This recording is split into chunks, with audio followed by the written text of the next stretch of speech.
दिल्ली के मालिक बन बैठे लगे हो बस तुम ठगने, बहुत सहेलियां नहीं सहेंगे कर दो ये ऐलान। दंगे कचरा धुआं हटा के बदलो दिल्ली की पहचान, बदलो दिल्ली की पहचान। नमस्कार, आप देख रहे हैं क्विक न्यूज और मैं हूं आपके साथ डिंपल भारद्वाज। दिल्ली में विधानसभा चुनाव इस बार नए रंग दिखा रहा है। दिल्ली कहीं आपको बदलाव देखने को मिलेगा तो कहीं आपको फिर से एक बार वही एमएलए देखने को मिल सकते हैं। लेकिन अभी हम मौजूद हैं आदर्श नगर विधानसभा के अंदर, जहां पे हमारे साथ भाजपा के प्रत्याशी राजकुमार भाटिया मौजूद हैं। इनसे हम बात करते हैं। राजकुमार जी, पूरी दिल्ली के अंदर अलग तरह की हवा है। कहीं पर लग रहा है कि बदलाव हो जाएगा, कहीं पर लग रहा है कि फिर से आम आदमी पार्टी आएगी। लेकिन आदर्श नगर विधानसभा से आप चुनावी मैदान में हैं, क्या आप देख रहे हैं आदर्श नगर विधानसभा का हाल? जी, बदलाव अवश्य होगा। मैं सदैव से कहता आ रहा हूँ, दिल्ली ने पिछले 10 सालों में जो बदहाली देखी है और जो गरीब लोगों के साथ धोखा हुआ है, गरीब के हर वर्ग के साथ धोखा हुआ है, झूठे वायदों की सरकार ने इन बच्चों का जीवन खराब किया है, बड़ों को शराब पिला पिलाकर उनका स्वास्थ्य खराब किया है और बुजुर्गों के साथ उन्होंने जिस प्रकार के खिलवाड़ किए हैं कि उनको आयुष्मान योजना नहीं दी, दवाइयाँ नहीं दी, ये सब काम दिल्ली सरकार ने किए हैं। और दिल्ली सरकार, अब दिल्ली की जनता ने मन बना लिया कि इस निकम्मी गूंगी बहरी सरकार को दिल्ली से बाहर करना है। राजकुमार जी, क्या विजन लेकर जा रहे हैं लोगों के बीच में? क्या समस्याएं ऐसी आपको नजर आ रही हैं जो आदर्श नगर विधानसभा के अंदर दुरुस्त करनी बहुत जरूरी है? और आपका आदर्श नगर को लेकर क्या सपना है? मेरा आदर्श नगर को लेके एक ही सपना है कि आदर्श नगर का हक उसको मिलना चाहिए। इन बच्चों की, अभी हम जिस झुग्गी क्षेत्र से आ रहे हैं, अगर आप घर के अंदर की हालात देखिए तो नालियां ओवरफ्लो करके घरों में पानी जा रहा है। और नालियां केवल झुग्गियों में नहीं, सड़कों पर भी इस बारी पानी जो है घरों में गया। नल में जल नहीं मिला लेकिन सड़कें भरी हुई हैं। आदर्श नगर में घुसने के लिए कहीं भी प्रॉपर अप्रोच नहीं है। इन बच्चों के खेलने के लिए कहीं खेल का मैदान नहीं है और तो और पूरी विधानसभा में एक भी हॉस्पिटल नहीं है। ये बुनियादी ज़रूरतें हैं। मैं सुधार और समाधान की बात नहीं कर रहा, लेकिन बुनियादी ज़रूरतें तो हर अमीर गरीब का हक है और उसको दिलवा के रहूँगा मैं। लगभग आधा चुनाव बीत चुका है। अब स्थिति राजकुमार भाटिया अपनी कैसी देख रहे हैं आदर्श नगर विधानसभा में?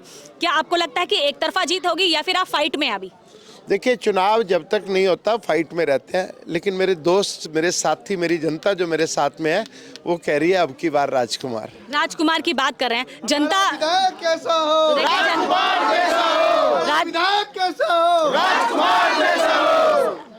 जो स्टार प्रचारक हैं लगातार पहुंच रहे हैं, आदर्श नगर विधानसभा में ही पहुंच रहे हैं और बहुत जल्दी हम शायद भाजपा के भी स्टार प्रचारकों को यहां पर हम देखेंगे। क्या लगता है, स्टार प्रचारक जब आएंगे तो माहौल और बनेगा या कुछ कहते हैं कि जो ज़मीनी मुद्दे हैं वही काम आएंगे? नहीं, दोनों बातें हैं। ये स्टार प्रचारक जो आएंगे वो मुझे आशीर्वाद देने के लिए आएंगे, जनता से मेरे लिए जन समर्थन मांगने आएंगे।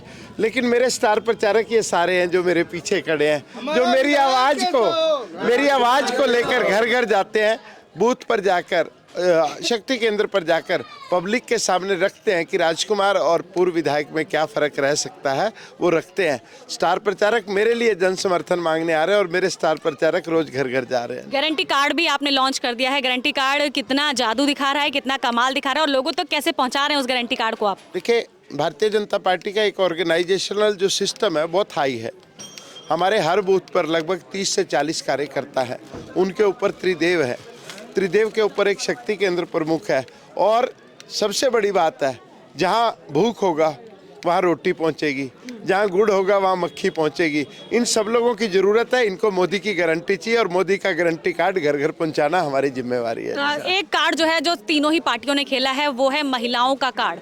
तीनों ही पार्टी कह रही हैं महिलाओं को हम पैसे देंगे। तो क्या लगता है, महिलाएं कौन सी पार्टी पर विश्वास करती हुई नजर आ रही हैं? क्योंकि महिलाओं के लिए तो बड़ा मुश्किल ये चुनाव होने वाला है, क्योंकि तीनों ही पार्टियां महिलाओं के समर्थन की बात कर रही है, महिलाओं को सम्मान राशि देने की बात कर रही है। देखिए, कांग्रेस का महिला सम्मान जग जाहिर है, वो किस प्रकार से महिलाओं का सम्मान करते हैं वो सबको पता है। रही आम आदमी पार्टी के सम्मान राशि देने की बात, उन्होंने 2100 रुपये की घोषणा की थी और लोकसभा चुनाव से पहले 1000 रुपये देने की बात की थी। उससे पहले पंजाब में 2.5 साल पहले 1000 रुपये देने की बात करी थी। पंजाब की महिलाएं केजरीवाल को ढूंढ रही हैं, कह रही हैं खसमानू खाना आ जाए तो उन्होंने लित्रा नाल मारी है। पता नहीं है बहुत सारे लोगों को पंजाबी समझ नहीं आएगी, लेकिन उन्होंने कहा है कि मुझे आई। हाँ, आपको समझ आई कि ये बेईमान आदमी अगर मुझे मिल जाए तो हम इसे जूते से इसका स्वागत करेंगे, क्योंकि 1000 रुपए का वादा करके ये एक बारी भी वहाँ नहीं गए, फिर राघव चड्ढा जी को वहाँ पर भेज दिया। पंजाब की महिलाएं ढूंढ रही हैं। रही भारतीय जनता पार्टी की बात, मोदी जी जो कहते हैं वो करते हैं, इसके अलावा और कुछ नहीं है। यही मोदी की गारंटी है जी साहब। एक सवाल है, क्योंकि मैं जनता के बीच में जा रही हूँ, जानने की कोशिश कर रही हूँ कि आखिर जनता का मूड क्या है। तो जनता कहती है वादे तीनों पार्टियों ने कर दिए हैं, लेकिन भाजपा के लिए स्पेशली बोलते हैं कि उन्हें उम्मीद नहीं है कि वो फ्री देंगे, क्योंकि वो फ्री के खिलाफ है भाजपा पार्टी शुरू जो से। योजना चल रही है वो चलती रहेगी, जो झुग्गी जहाँ पर है वहीं रहेगी, एक भी झुग्गी नहीं टूटेगी।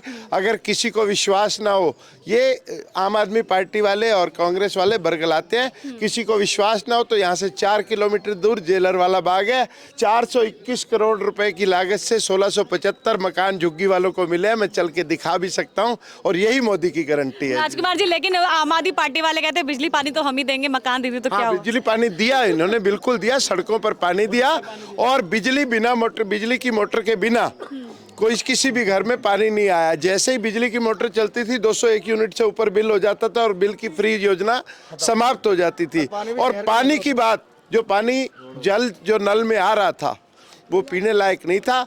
हर घर में 30 रुपए की पानी की बोतल, एक और 2 बोतल 60 रुपए की, 1800 रुपए का पानी ये झुग्गी वाले, मकान वाले सब खरीद कर पी रहे हैं। इससे बड़ा झूठ दिल्ली में कभी हो नहीं सकता। जीतने के बाद राजकुमार भाटिया अगले 100 दिनों के अंदर कौन सी ऐसी योजनाएं हैं जो अपने विधानसभा के अंदर लागू करेंगे, या ऐसा कौन सा काम है सबसे पहले करके दिखाएंगे? सबसे पहले आदर्श नगर की अप्रोच रोड को बिल्कुल सुगम बनाना, साफ सुथरा बनवाना, अप्रोच रोड पे जो चारों तरफ खड्डे हैं उनको भरवाना, और पीडब्ल्यूडी के नाले बिल्कुल साफ करवाना, ताकि झुग्गियों में, मकानों में, कॉलोनियों में और बड़ी कॉलोनियों में पानी ना भरे। ये सबसे मेरी प्राथमिकता का काम होगा। ठीक है, ये थे हमारे साथ राजकुमार भाटिया जो भाजपा के प्रत्याशी हैं। उन्होंने साफ तौर पे बता दिया है कि किन विजन को लेकर वो आगे बढ़ रहे हैं, और आदर्श नगर विधानसभा के अंदर वो अपनी स्थिति जो है बहुत मजबूत देख रहे हैं। लेकिन होगा क्या, ये तो आने वाली 8 तारीख ही तय करेगी। लेकिन तब तक के लिए बने रहिए क्विक न्यूज के साथ। नमस्कार।